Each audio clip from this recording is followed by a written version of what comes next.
So hi, hello and welcome again. I'm Oliver, and this beautiful looking ceramic bowl from the 1930s, well, carries an uncomfortable secret that I would like to show you today. Well, as a matter of fact, I'm going to give it away right away. It is quite radioactive. Yes, back in the day, they used radioactive uranium to make those beautiful orange colors, and it is still emitting radioactivity. And I'm going to show that to you just in a few minutes using a Geiger counter. Now, the flowers that you see over here, these are typically Austrian flowers. That's the Edelweiss, which is the Austrian national flower. And indeed, if you just flip it around, you're going to actually see here in the background, yeah, the stamp of the manufacturer, Austrian Fine Ceramics, and made in Germany. That's a little bit like a contradiction. Why made in Germany if it's an Austrian product? And I think the reason is that maybe this bowl was made in the late 1930s when Austria ceased to exist as a country and when it got incorporated into Germany. This was just right before the start of the Second World War. And I think that's the reason why they put it down here, Germany, right? Because at that time Austria did not exist anymore. And here again you see the Edelweiss, which is the national flower of Austria.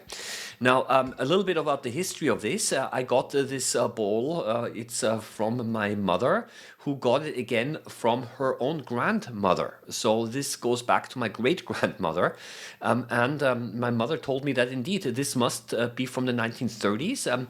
And she has been using it herself as a child, running around with that, collecting candies and so on.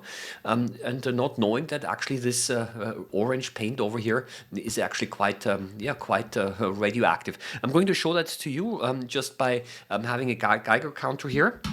I'm going to switch it on over here, and there is a Geiger counter tube here in here, and every time when a radioactive particle flies through the detector, it makes a clicking noise. Right? What you have right now is that's background radiation, but look what happens when I actually move it close to the orange, to the orange paint.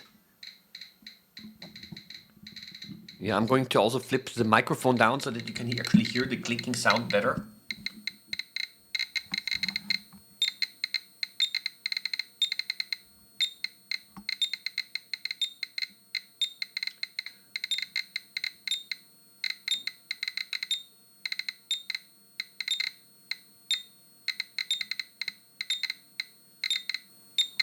Yeah, and the beeping sound that you hear, that is an alarm because this detector here is intended to monitor environmental radiation. And when it starts beeping, that means that the radiation is too high. Not to worry in our case because I'm not inhaling the orange glaze. It's a problem if, for example, there were radioactive dust in the air. Then this would be actually a sign to maybe to evacuate. But this paint over here produces a radioactivity that only goes a few centimeters. So it's basically just, you see, if you just put it away a little bit, then the clicking sound stops. Yeah, and then you have again the regular background radiation again. Yeah, so it's only strong right in its proximity.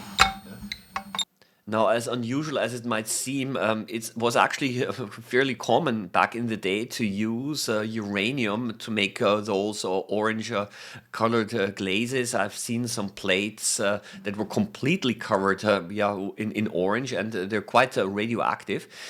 Is it dangerous? Well, as long as nothing breaks off and gets into your body, it's not such a big issue. People have been using it for a long time. Still, knowing that it is radioactive still makes me feel a little bit uncomfortable.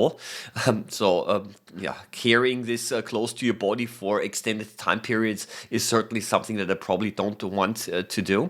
However, I have also seen some very old tiles for the floor, ceramic tiles that were also decorated in this uranium red color. And this can, of course, be an issue because if you're walking for, let's say, 20 or 30 years barefoot on those tiles, I mean, I can imagine that you're then getting exposed to quite a bit of radiation over the years. So this is certainly something that you might want to watch out for. And then again, removing those tiles is actually probably even more dangerous because then when you're cutting those tiles, you're creating all of this radioactive dust that goes into the air, and then you're inhaling. It's also not a good thing. So so I'm just showing it to you because I consider this to be quite an interesting curiosity from almost 100 years ago right now.